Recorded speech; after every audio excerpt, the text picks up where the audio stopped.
Selamat siang teman-teman, salam dan bahagia. Kami dari kelompok 2 mau mempresentasikan tentang negosiasi. Yang pertama-tama perkenalkan anggota kelompok kami. Saya Aditya Nugroho, NIM 149.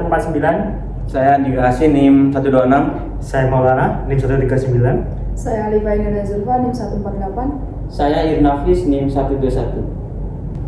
Baik, yang pertama ada negosiasi. Apa sih yang dimaksud dengan negosiasi? Negosiasi merupakan suatu proses komunikasi di mana dua pihak masing-masing dengan tujuan dan sudut pandang mereka sendiri berusaha untuk mencapai kesepakatan yang memuaskan kedua pihak tersebut mengenai masalah yang sama.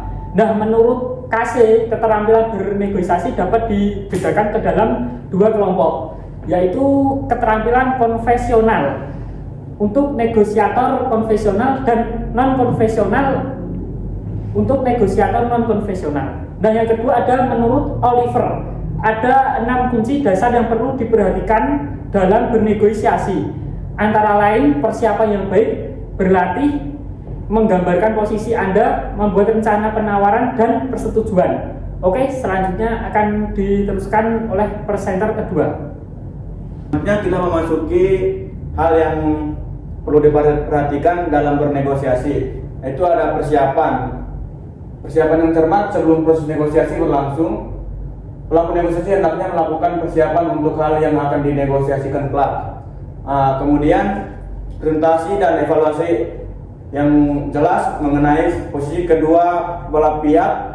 Ini dalam proses negosiasi, pelaku negosiasi harus memperhatikan, memahami dan mengevaluasi mengenai posisi kedua belah pihak. Kemudian ada skill atau keterampilan, pengalaman, motivasi atau pikiran yang terbuka. Kemudian ada pendekatan. Maksudnya di sini adalah pendekatan yang logis atau masuk akal untuk menciptakan dan mempertahankan hubungan yang baik dan saling menguntungkan serta saling menghormati. Kemudian ada kontrak atau kesepakatan untuk mencapai konsesi perjanjian melalui kompromi yang telah dilakukan sebelumnya, untuk membuat konsesi demi mencapai kesepakatan melalui kompromi bila terjadi kemacetan. Oke, terima kasih. Selanjutnya akan dilanjutkan oleh Mas Anas. Untuk yang selanjutnya adalah strategi negosiasi. Yang pertama, strategi kooperatif. Dasarnya mencapai kesepakatan kedua belah pihak, memakai semboyan win-win solution atau saling menguntungkan, mempercayai pihak lawan. Yang kedua adalah strategi kompetitif.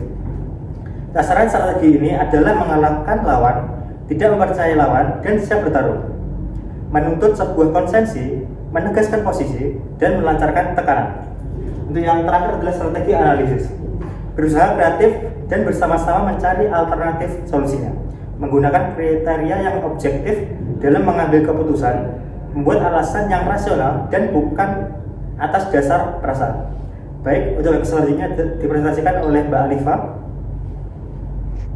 Oke, selanjutnya kita memasuki tahap implementasi. Yang pertama adalah taktik cara Anda. Nah, taktik cara Anda adalah cara bernegosiasi dengan mengedepankan inisiatif dari diri sendiri, atau dengan kata lain, negosiasi yang berjalan di bawah kendali orang tersebut. Nah, yang kedua adalah taktik kerjasama. Taktik kerjasama adalah cara bernegosiasi dengan cara menggunakan meditasi atau musyawarah dengan pihak lain dan melakukan perjanjian untuk menjalankan tujuan bersama.